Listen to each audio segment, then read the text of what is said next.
Nas médicas, ele é meu cliente, senador. Eu coloquei no processo dele um pedido de prisão humanitária para tratamento de saúde.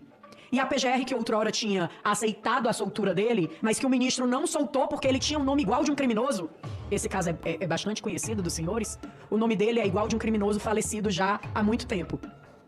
E a PGR já tinha deferido a soltura dele, se manifestado pela soltura, e o ministro deixou preso por conta desse homônimo. Hoje ele padece de um problema no coração e a mesma PGR se manifestou que ele passasse por uma junta médica. Não sabemos se ele irá passar pela junta médica essa semana ou se mesmo ele irá aguentar passar pela essa junta médica.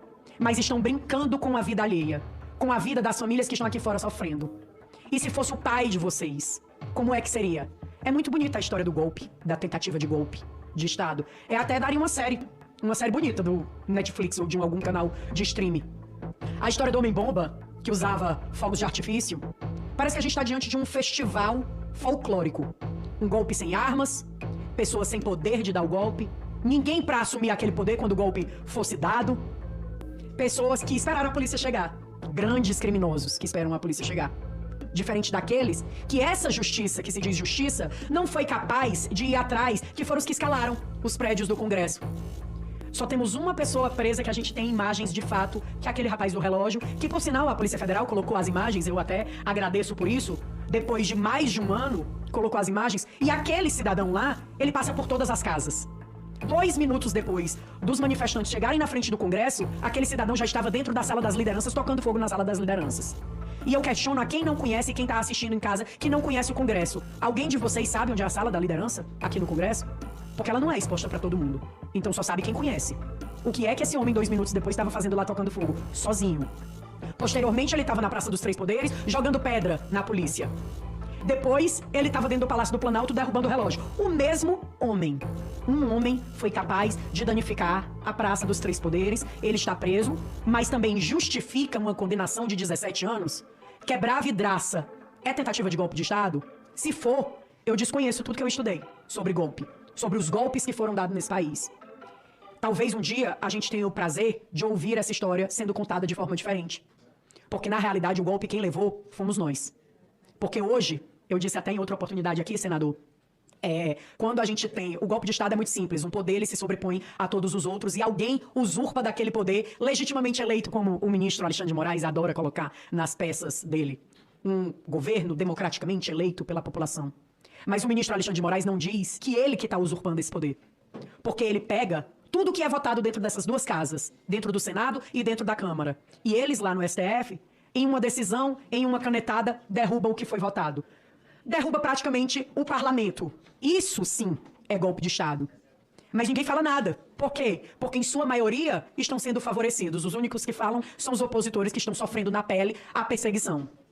Falaram tanto do governo passado, que era perseguidor, que era isso, que era aquilo, mas como o próprio senador Flávio falou em outra ocasião, me apresente pelo menos uma portaria que o presidente Bolsonaro tenha feito cerceando o direito de alguém.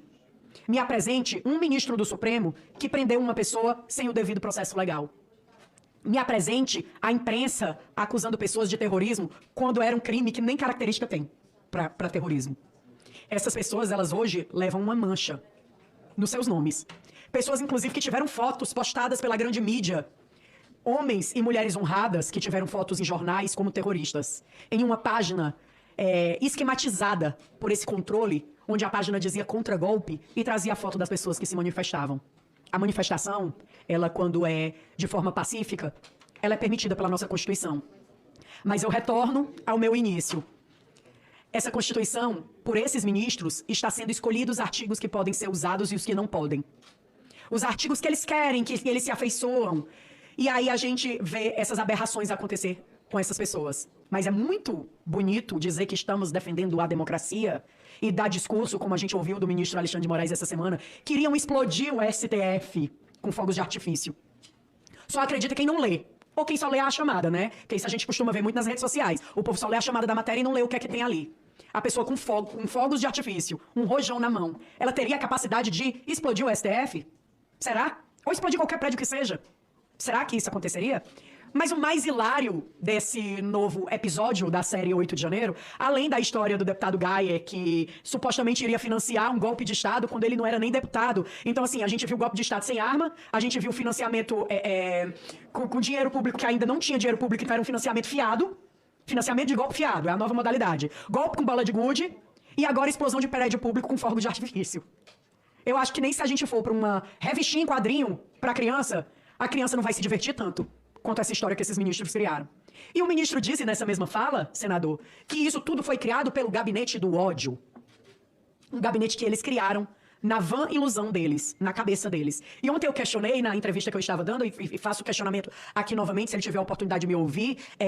Eu não sei se ele faz terapia, o ministro deveria fazer, se não fizer, mas a terapeuta dele devia dizer que nem tudo é culpa dos outros. Que às vezes a gente tem culpa nos problemas. E hoje, se a gente tem um país polarizado, pessoas com ódio, pessoas doentes mental, como aquele rapaz que foi lá e se explodiu o rojão, né, na cabeça. A culpa é sua, ministro Alexandre de Moraes. O senhor teve a oportunidade e tem a oportunidade diariamente de pacificar esse país, mas escolhe não fazer. Escolhe deixar pessoas inocentes presas. Escolhe deixar pessoas com problema de saúde grave padecendo dentro de um presídio. E aí eu trago aqui também a história do senhor Sérgio Amaral, que foi transferido da Papuda para o hospital na sexta-feira com um caso grave de pancreatite e passou por uma cirurgia. Todos os familiares que estão aqui sabem o quanto é doloroso você se sentir impotente nessa situação. O sentimento da gente é esse, é de impotência. Eu estudei, eu me formei, eu me especializei, eu sento e eu estudo toda hora sobre uma saída. Eu já encontrei, até digo pro meu amigo Dr. Roberto e para quem está nos assistindo, várias, juridicamente falando, que não são aceitas, que não são lidas. E aí, uma fala que eu até gostaria de fazer é para o deputado Chico Alencar, que eu estive na comissão na CCJ, e ele disse que o que a gente precisa ver é a questão mesmo dessas condenações que realmente estão sendo muito altas, mas em questão de condenação alta, a gente faz recurso. Nossa, que bonito. É muito bonito, teoricamente falando. O senhor Chico Alencar ou não sabe, ou faz que não sabe, mas esses recursos são analisados pelo ilustríssimo ministro Alexandre de Moraes, porque ele conseguiu um feito histórico no direito brasileiro. Ele consegue ser a vítima, ele consegue ser o acusador, ele consegue ser o juiz de garantia, ele consegue ser o julgador e ele consegue ser o juiz da execução. E o ministro Barroso, que fala em legalidade, assiste tudo isso fazendo piada. Piada com a cara da população brasileira. Eu sinto informar, senhores, que defendem o que o ministro Alexandre de Moraes está fazendo. Hoje é com essas pessoas. Hoje é a família do Clezão que chora. A família do Lucas Brasileiro. A família do Marco Alexandre. Hoje são eles. Amanhã são pessoas que vocês não vão conseguir alcançar porque são tão pobres, e vocês dizem que defendem os pobres, que não vão ter direito nem de contratar um advogado. Que não vai poder nem ser ouvido por um juiz, porque quem manda sou eu, o juiz vai dizer. Da mesma forma que está dizendo com essas pessoas. Não há mal que dure para sempre, Jane. Não há. E a gente vai continuar lutando pelas leis nesse país, porque se o devido processo legal fosse cumprido, a gente não estava precisando pedir anistia de ninguém. Como eu digo desde o primeiro dia que eu botei os pés nessa casa para fazer uma entrevista coletiva. Eu não estou pedindo privilégio para ninguém. Meu pedido aqui não é privilégio. Eu não quero que as pessoas saiam impunes dos atos que elas fizeram ou fazem. Que as pessoas que quebraram as vidraças ou que quebraram algum patrimônio histórico paguem dentro da lei. Dentro da lei que a gente tem nesse país. Que não seja ultrapassado isso. Porque isso já passa a não ser mais uma democracia. Sem direito à defesa, não tem democracia. E aí a gente vai e volta um pouco na história e vamos trazer o julgamento do Lula, né, que eles tanto criticaram. Lula teve direito a todas as instâncias. Lula foi julgado por vários juízes e mesmo assim descondenaram para ele concorrer a uma eleição, né? O Lula teve o rito do processo dele e as defesas dele todas sendo analisadas não só por um único juiz, mas por vários. E mesmo assim, eles falam em ilegalidade. É muito bonito o discurso de vocês. E agora vem pra prática. Cadê aquele pessoal que defendia direitos humanos? Direitos humanos, porque vocês que são contra os direitos humanos. Cadê esse pessoal quando Clezão morreu? Alguém dos direitos humanos foi visitar vocês lá na casa de vocês? Mas se fosse um bandido, tinha ido. E quando a gente faz essa crítica, que é uma crítica que é real, dizem que a gente está dizendo que os direitos humanos é seletivo.